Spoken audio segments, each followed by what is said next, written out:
Assalamualaikum warahmatullahi wabarakatuh. Berjumpa kembali dengan saya, Mem Sri Ulina. Apa kabar teman-teman semua? Baiklah, hari ini kita akan belajar tentang sebuah materi yang sangat menarik. Materi kita adalah narrative text. Seperti yang kita ketahui adalah naratif teks ini banyak sekali macamnya. Ada fable, ada myth, ada legend, ada cerita rakyat, ada dongeng, ada love story, dan lain-lain. Fable itu biasanya menceritakan tentang binatang.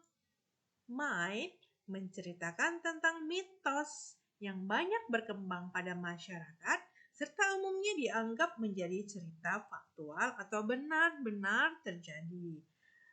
Legenda, cerita rakyat yang mengisahkan bagaimana asal-usul dari sebuah tempat. Cerita rakyat yang diceritakan secara turun-temurun, sehingga dia itu menjadi suatu bagian dari tradisi sebuah masyarakat. Kalau tentang dongeng, dongeng itu biasanya cerita rakyat atau cerita anak-anak yang di dalamnya mengandung unsur keajaiban, ketidakmungkinan terhadap para tokoh cerita, serta pada bagian akhir itu mengandung pesan moral. Begitu juga dengan love story. Cerita cinta lebih menegaskan tentang tema cintanya yang isinya perjuangan untuk memperoleh cinta untuk si tokoh utama dan sebagainya. Maka pada kesempatan hari ini kita akan fokus kepada legenda. Cerita legenda. Seperti apa cerita legenda itu? Bagaimana cerita legenda itu? Apa sih sebenarnya social function dari sebuah cerita legenda? Bagaimana language feature-nya? Dan bagaimana sebenarnya generic structure-nya? Sehingga kita mempunyai pemahaman terhadap sebuah cerita naratif teks. Nah, untuk pertama kali maka kita harus mengetahui dulu bagaimana sebuah definisi dari sebuah legenda. What is a legend?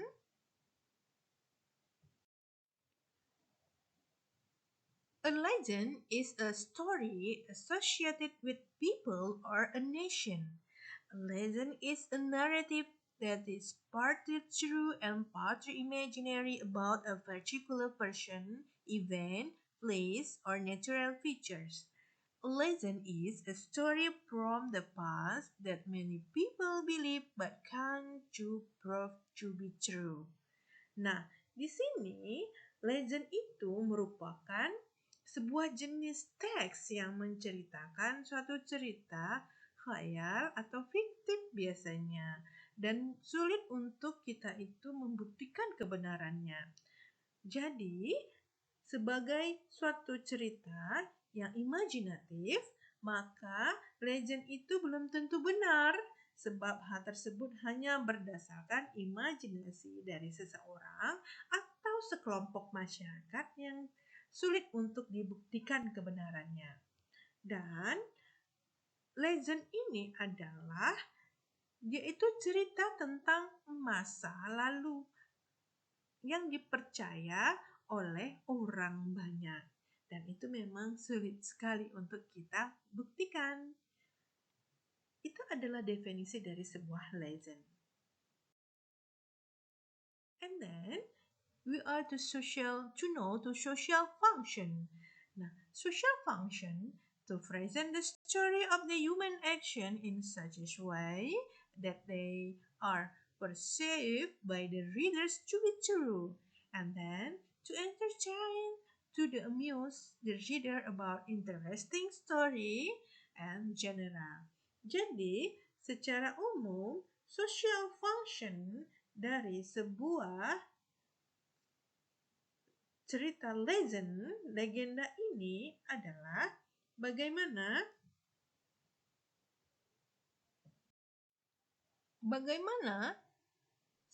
seorang penulis mengajak readers atau pembacanya itu setuju atau mempersuasi readersnya setuju akan kebenaran-kebenaran atau kebaikan dari sebuah cerita legenda.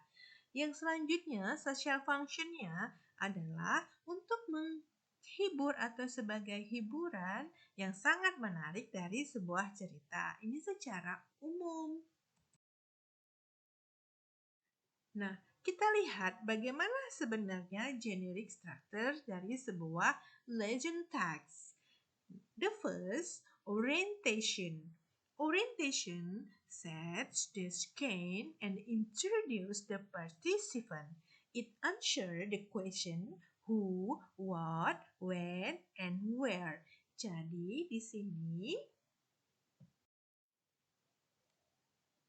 pada bagian ini berisi tentang paragraf pembuka, yang mana karakter cerita itu mulai diperkenalkan. Jadi di sini untuk menjawab pertanyaan mengenai tempatnya di mana, tokohnya siapa, serta waktu membaca cerita siapa dan juga kapan cerita itu akan dibuat atau kejadiannya. And then second, complication. Complication means where the problem in the story is developed. Jadi di sini pada bagian ini adalah terdapat masalah dalam cerita yang mulai berkembang. Permasalahan itu mulai muncul atau mulai terjadi serta mulai berkembang. Di sini bahwa masalah itu sudah terjadi, the complication, dan identitas atau khas dari sebuah cerita legend or narrative itu di complication. Jadi ketika ada cerita memuat tentang complication, berarti itu termasuk cerita narrative. And then the third, resolution. Resolution is the how the crisis or the conflict is solved by the main character. Di sini resolusi atau bagian masalah dalam cerita itu mulai diselesaikan. Masalah selesai baik secara happy ending maupun bad ending. Artinya bad ending and happy ending itu not the problem, bukan menjadi suatu keharusan atau cerita ini harus berending happy. Tidak. Resolution di sini bahwa terjadi penyelesaian dari complication, baik itu happy ending maupun sad ending, tergantung jenis cerita yang kita baca. And then the last is evaluation. The stepping back to evaluate the story or the moral message of the story.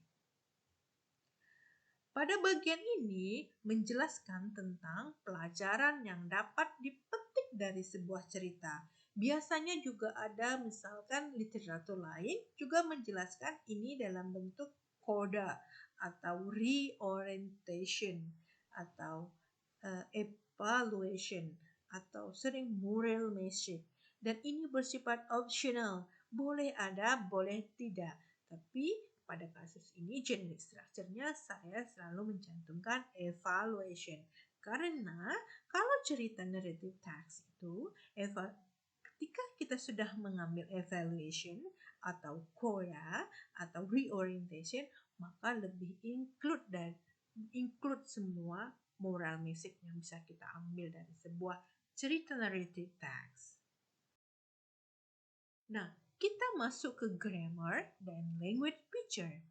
Pada teks naratif, karena dia sering berbentuk past atau masa lampau, maka kita menggunakan use simple past tense.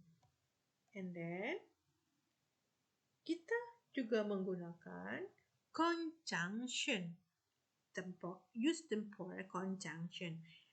One hour a time, one day, a long time ago, and etc.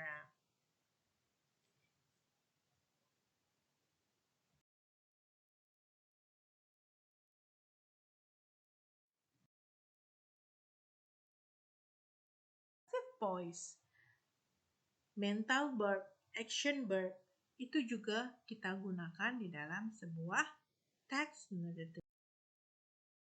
Nah, contoh dari sebuah teks naratif kita sudah lihat di slide. Di slide ini kita sudah lihat ada contohnya. The Legend of Lake Toba. Once upon a time, there was a handsome man. His name was Batara Guru Sahala. He liked fishing. One day, he caught a fish. He was surprised to find out that his fish could talk. The fish begged him to set him free, and etc. Kita bisa lihat di sini sebuah teks tentang legenda Danau Toba. Ada 4 paragraf ya, ada 4 paragraf dalam teks. Contoh illustration dalam contoh teks narrative atau teks legend. Nah, examination-nya bahwa social function dari teks Lake Toba tersebut adalah of this text is amuse the reader with a lesson as well as to give moral lesson. Jadi kita itu berusaha untuk mencapai moral message-nya, moral message dari sebuah social function-nya. And the generic structure-nya itu terdapat the first paragraph is an orientation. Paragraf pertamanya itu orientation karena memperkenalkan siapa sebenarnya partisipan dari sebuah teks Lake Toba tersebut. And then the second and the third paragraph is a complication. Jadi pada paragraf kedua dan ketiga sudah terjadi konflik, sudah terjadi berkembang konflik dalam cerita tersebut. And then the fourth paragraph is resolution. Pada paragraf terakhir sudah terdapat resolution dari cerita tersebut karena ibu dari Toba sudah mulai muncul bad news dalam cerita dalam Danau Toba. Sudah selesai konfliknya. And the language feature yang terdapat dalam teks tersebut adalah simple past tense, temporal conjunction, direct speech, adverbial phrase, saying verb, mental verb, and action verb. The evaluation or moral lesson, Lake Toba story has told us that our mother's prayer about her children is always guaranteed by God. So love encourages our mother. Don't be disobedient to your parents, especially mother. Another lesson that I learned is don't forget where you are from. Giving promise is very important and controlling emotion is very important too. Dari di sini moral message-nya bagaimana kita menahan emosi dan memanajemen emosi dengan baik sehingga tidak terjadi kejadian-kejadian yang tidak diinginkan seperti kejadian di cerita Danau Toba. Oke, baik kita sudah di penghujung paper penjelasan, maka saya mengucapkan terima kasih sudah menyimak video ini. Semoga bermanfaat untuk kita selanjutnya. Thank you so much. Terima kasih atas perhatiannya. We will meet again pada kesempatan yang lebih baik. See you.